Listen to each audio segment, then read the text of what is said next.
लातूरच्या पुरंदर लातूरची वसतिगृहामध्ये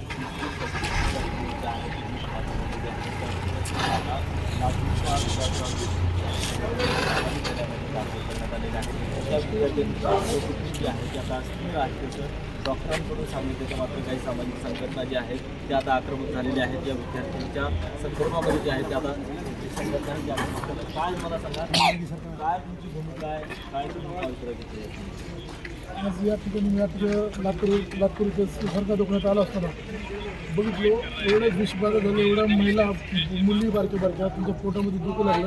ट्रीटमेंट करण्यासाठी तर म्हणजे बेड अक्षरशः भेटा नाही, एका बेडवर दोन मुली झोपल्या होत्या. म्हणजे विषबाधा आता त्यांच्या लेकरा त्या मुलीवरचं म्हणणं असं आहे की त्याच्यामध्ये साडा किंवा पाल असं काहीतरी आढळलेलं आहे. त्याच्यामध्ये आपल्यामध्ये आता तुम्ही दाखवत असाल ह्याच्या अगोदर तिथल्या विद्यार्थ्यांनी पण निवेदन दिलं होतं की आळ्या निघाल्या त्याच्यामध्ये.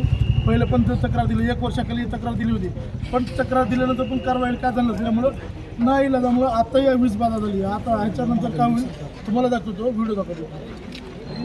वेळोवेळी तक्रार देऊन सुद्धा म्हणजे जी हॉस्टेल कमिटी आहे त्यांनी दखल घेतली नाही किंवा प्राचार्य आहेत त्यांनी दखल घेतली नाही. काय मागच्या 1 वर्षापूर्वी त्या ठिकाणी आम्ही विद्यार्थी परिषद म्हणून त्यांना रीतसर निवेदन दिलं होतं. त्या निवेदनामध्ये आम्ही मागणी केली होती की या विद्यार्थ्यांच्या आरोग्याशी आपण खेळू नये आणि या विद्यार्थ्यांच्या आरोग्याच्या तुम्ही खेळू नये आणि जे टेंडर तुम्ही काढलेलं आहे त्या व्यक्तीनं त्या टेंडर त्याचं रद्द करा आणि जे विद्यार्थी आहेत ज्यांच्या जेवणामध्ये आळ्या निघालेल्या आहेत किंवा ज्यांच्यावरती कारवाई तुम्ही त्या ठिकाणी 1 वर्षाखाली आम्ही मागणी केली होती. परंतु वारंवार असे प्रकार त्या महाविद्यालयामध्ये घडत होते. परंतु आम्ही त्या महाविद्यालयाचे जे प्राचार्य आहेत निक नवरे सर त्यांना आम्ही भेटून प्रत्यक्ष सांगत होतो की बाबा तुम्ही हे जे प्रकार आहे हा गांभीर्यानं घ्या, विद्यार्थ्यांच्या जीवावरती हे बेतू शकतंय. परंतु त्या जे कॉलेजचे प्राचार्य आहेत त्या गोष्टीला ते गांभीर्याने घेतलं नाही त्यांनी. आणि आज म्हणजे की 8 वाजता मला त्या ठिकाणी ते जे कॉलेजच्या मुली आहेत त्यांचा फोन आला आणि दादा की बाबा माझ्या जेवणामध्ये असा प्रकार घडलेला आहे.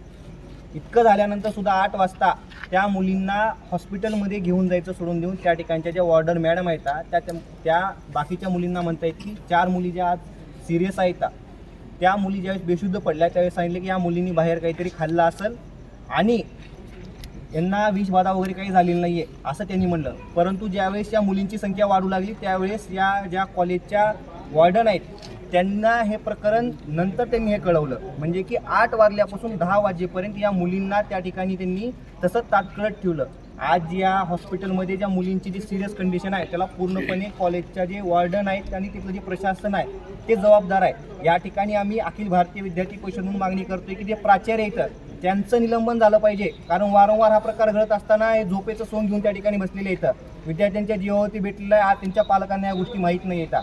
मागच्या 1 वर्षापासून म्हणजे की ही गोष्ट घडली असताना हे प्रकरण कुठं गाभण्या घेतलं पाहिजे, प्राचार्यांचं निलंबन झालं पाहिजे, दोषीवरती कारवाई झाली पाहिजे. या ठिकाणी अशी आमची मागणी आहे. काय आपण आक्रमक पावित्र्य घेतल्या, काय प्रमुख मागणी? जसं की आमच्या विद्यार्थी संघटनेचे जे मित्र आहेत तुम्ही सांगितले भाई असं विषबाधा झालेला आहे. तकरीबन मी सांगतो की 15/10/23 रोजी या आधी त्या ठिकाणी आळ्या निघालते जेवणामध्ये. वारंवार हिने पत्र देऊन मी काय कारवाई करत नसेल तर आम्ही सर्व संघटना इथले सर्व एकत्र येऊन इथले प्राचार्यांना आणि